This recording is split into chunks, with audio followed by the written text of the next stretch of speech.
Hey everyone, welcome to another video, and today, of course you can see by the title of the video, are my 10 picks for the autumn of 2020.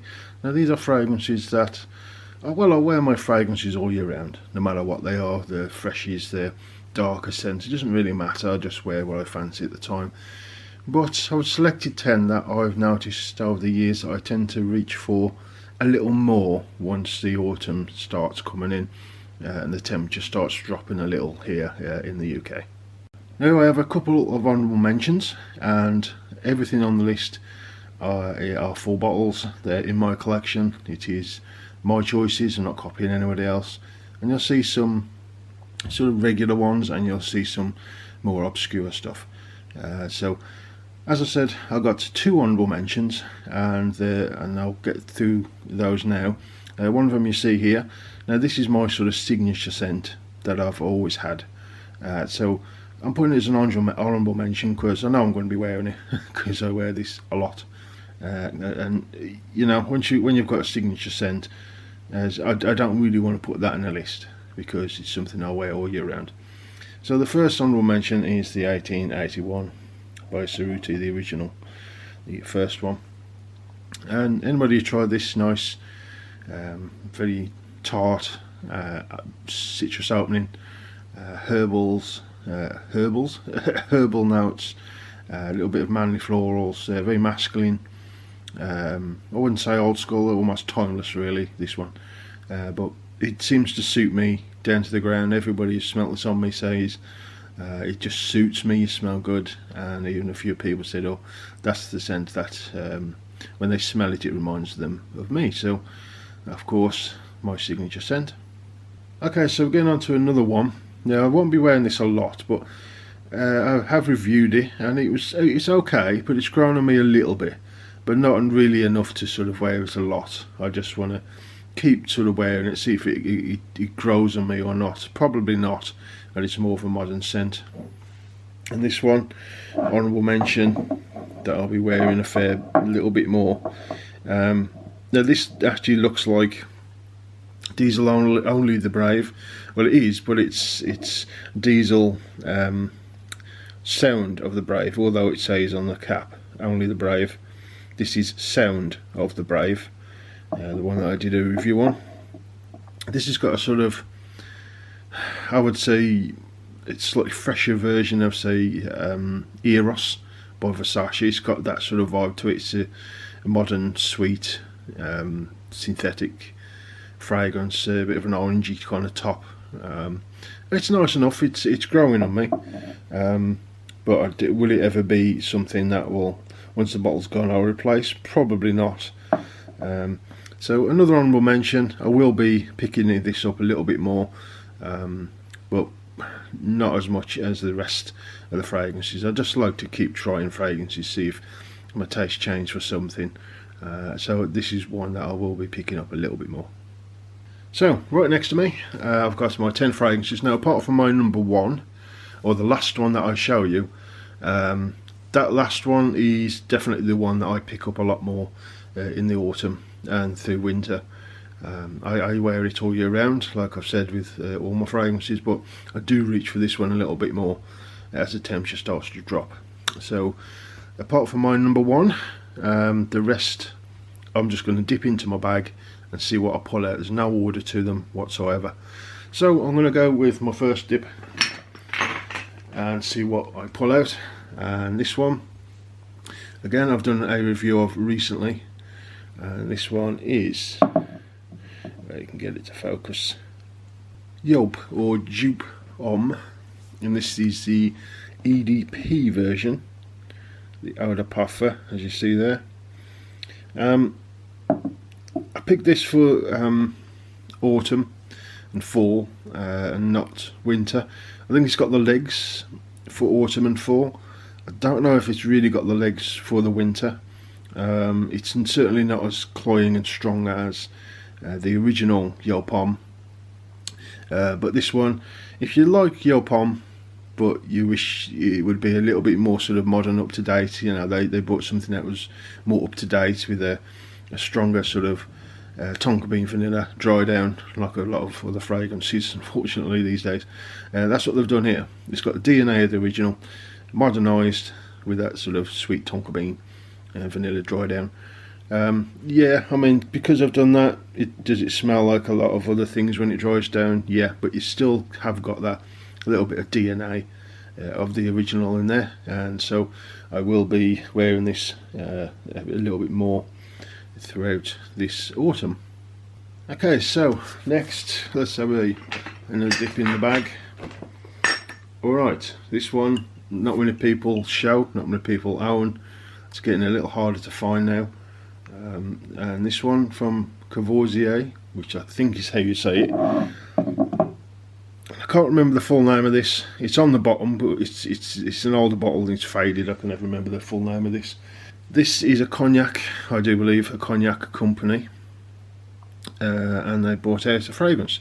Now, when you first spray this, yes, it smells of a boozy cognac, and quite authentic in that.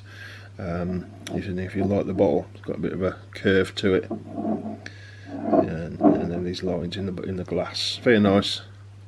Cerruti there. It is on the name on the bottom, but it's hard to read. You got a cap just there, nice heavy metal cap. Clicks into place. Very nice.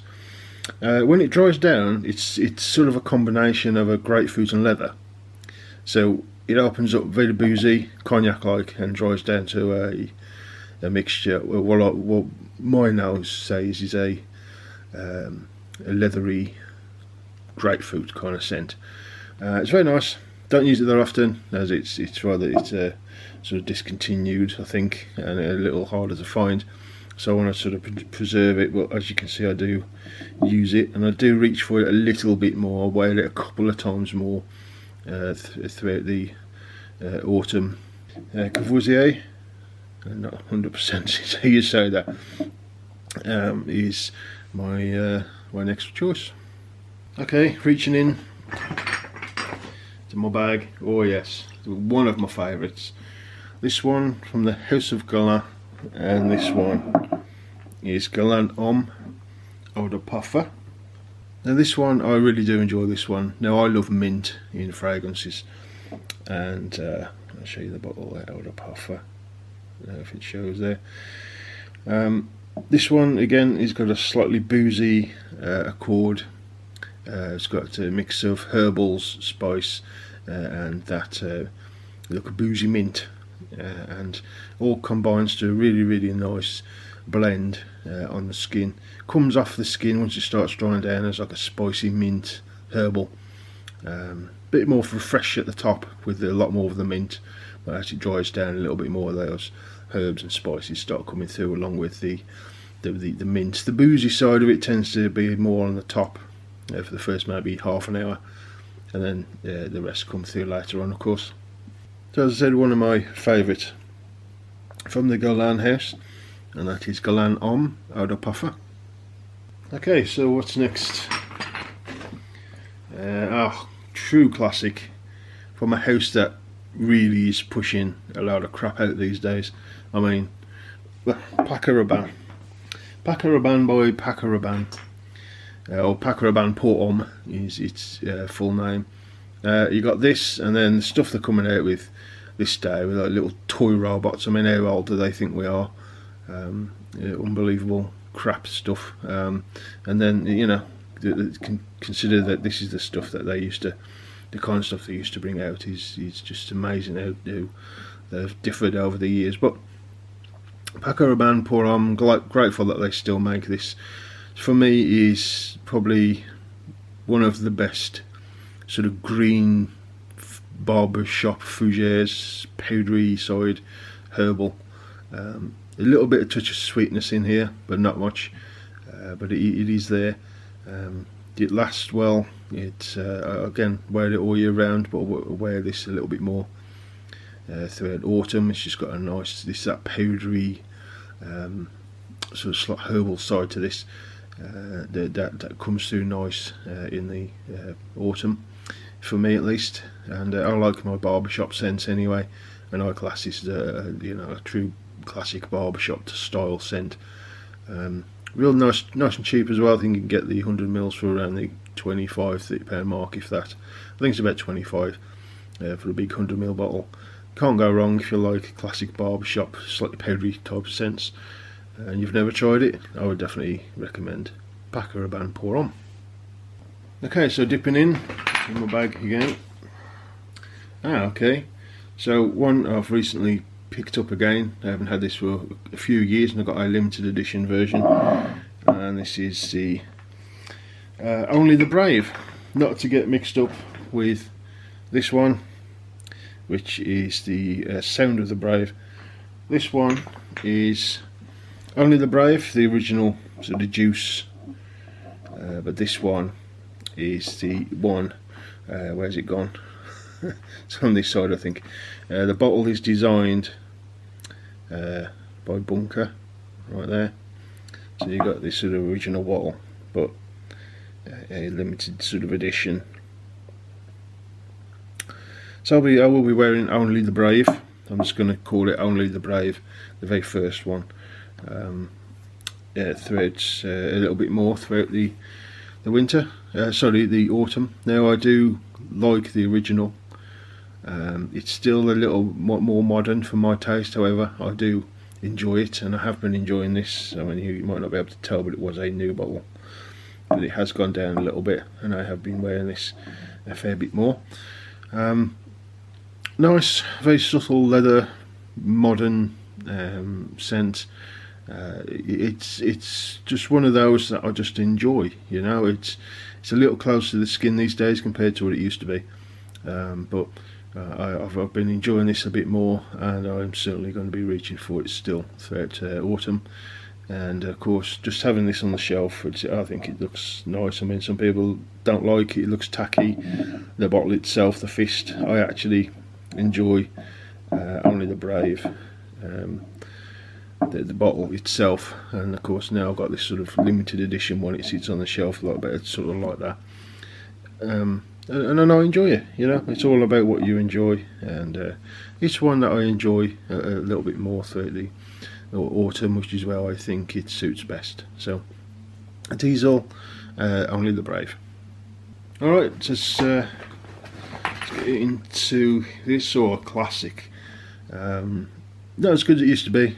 You know, you get different versions as well, which I don't like. You know, this one, it gets made in UK, it gets made in Italy, it gets made in somewhere else, Germany, and I wish they'd just keep it just in one, you know, and make it smell the same wherever you go. But Dolce & Gabbana Pour Homme, just put that one aside. Dolce & Gabbana Pour Homme, this is, I think it's the UK version.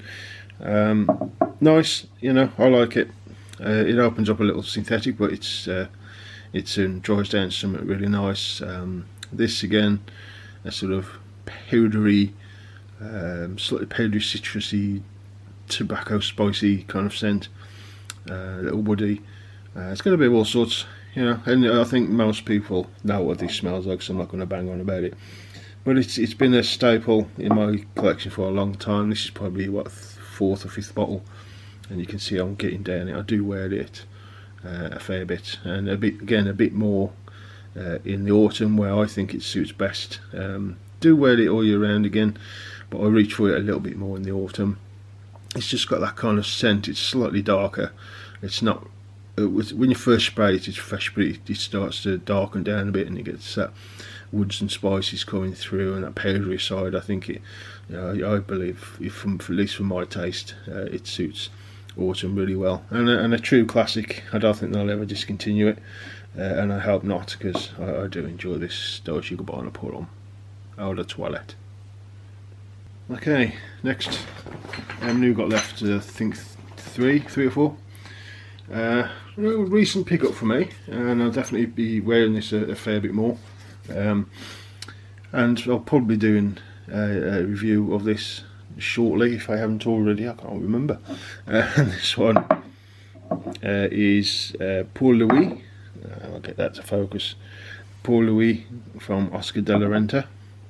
Now this one, you know, it's got a classic old school vibe. but it's lightened up somehow. They've managed to sort of lighten this one up. I think I have reviewed this one, in fact. They've lightened this one up a bit, and it makes it a little bit more, I would say, wearable. It's definitely it's that old school DNA. It's got a nice, like, fresh herbal touch with it as well, though, especially in the first sort of hour or so, and then it gets into that old school vibe. But it's never too heavy. A lot of them that smell similar to this tend to be a little heavy on the skin, and heavy on, for me, it drags me down a little. This one sits lighter, and I can spray a fair few sprays of this, and it never gets cloying, it never gets too much. So for me, a true wearable masculine old school fragrance, classic fragrance, and one that I definitely will be reaching for a bit more. As you can see, the juice has gone down a little bit. It was completely full for where you did that, you know, and you couldn't see it move, and there you can. So I've worn this a few times, and of course, look at the bowl. It's classic, a very dark blue, bit of touch of gold, lovely. Very classic old school looking bottle, which I enjoy when it's sitting on the shelf as well. So not only the juice but the bottle as well. So Pour Louis by Oscar de la Renta. Okay, next is, again, a true classic in sort of Fragcom world, and this one is Landuit de l'Homme. Now, I think most of us again know what this smells like. It's a sort of very seductive cardamom spice freshness. It definitely got an alluring edge to this, and that's when I tend to wear this, is if I'm on dates or whatever I'm doing in that sort of situation.